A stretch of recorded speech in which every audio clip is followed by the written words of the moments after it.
Bro Vishnupriya Manikanta మీద serious అయ్యి దొంగతనాల గురించి రివర్స్ అయ్యి అవును. అదేంటంటే ఎందుకు సీరియస్ అయిందంటే చాలా ఫన్నీగా, అంటే ఫస్ట్ సీరియస్గా బాగా సీరియస్గా అయింది. నువ్వు ఎందుకు దొంగతనం చేస్తున్నావు, అసలు నీకు ఏమైనా మైండ్ ఉందా, మైండ్ దొంగతనం చేసినప్పుడు ఎందుకు ఇస్తున్నావు, ఇచ్చినోడు నేను ఇప్పుడు అంత స్టాండ్ తీసుకొని అక్కడ నుండి మాట్లాడి నేను తీసుకోలేదని మాట్లాడితే అంత గొడవాడి అంత చేశాను కదా, నువ్వెందుకు మళ్ళీ తిరిగి ఇచ్చావు, నన్ను ఎరిపప్పని చేస్తున్నావు అని చెప్పేసి అన్నాను అనమాట. సార్ అలా కాదు విష్ణు, గొడవ సీరియస్ అవుతుందని చెప్పేసి నేను ఇచ్చేసాను అంతేగాని అది నేను అసలు ఇవ్వాలని కదా, అదే అయినా ఎందుకు ఇస్తావు నువ్వు, గొడవ అయితే మేము మీద చూసుకుంటాం కదా, మరి నువ్వు దొంగతనం చేసినప్పుడు ఎందుకు ఇస్తావు అని చెప్పేసి అనగానే అక్కడ మళ్ళీ సారీ గడ్డం పడుకుని సారీ చెప్తే ఆగో నాకు కోపం వచ్చింది నేను తిట్టుకొని అని మరి చిరాగ్గా అంది. తర్వాత మళ్ళీ ఏమో తిట్టేసి తిట్టేసి కోపం తగ్గిందా.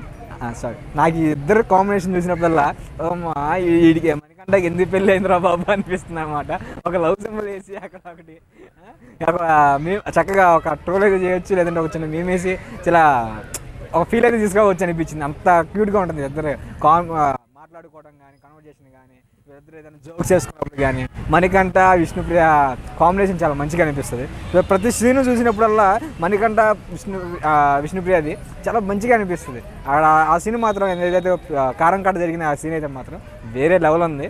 సో అతను తిట్టేసి తర్వాత మళ్ళీ సారీ అడిగితే కోపంలో ఉన్న ఆగు నేను మళ్ళీ నేను కోపం తిరిగిన తర్వాత మాట్లాడతా అని చెప్పేసి మళ్ళీ తిట్టేసి ఆ తర్వాత మళ్ళీ గడ్డం మీద సారీ అంటే సరేలే అని చెప్పేసి నవ్వుతుంది. ఆ తర్వాత వెనకాల నుంచి సౌండ్లు వస్తున్నాయి బీజిఎం ఏ విష్ణుప్రియ అని చెప్పేసి సీత వీళ్ళందరూ ఆడబట్టిస్తున్నాను. చాలా ఫన్నీగా అయితే అనిపించింది. అది చూసే కొద్దిగా ఇంట్రెస్టింగ్ అనిపిస్తుంది అన్నమాట ఇలాంటి సీన్ చూస్తుంటే. సో ఇంకా కావాలనిపిస్తుంది. కాదు బిగ్ బాస్ ఏమో అలాంటివి ఇవ్వట్లేదు, ఎందుకు అలా చేస్తున్నారో నాకు అర్థం కావట్లేదు అనమాట.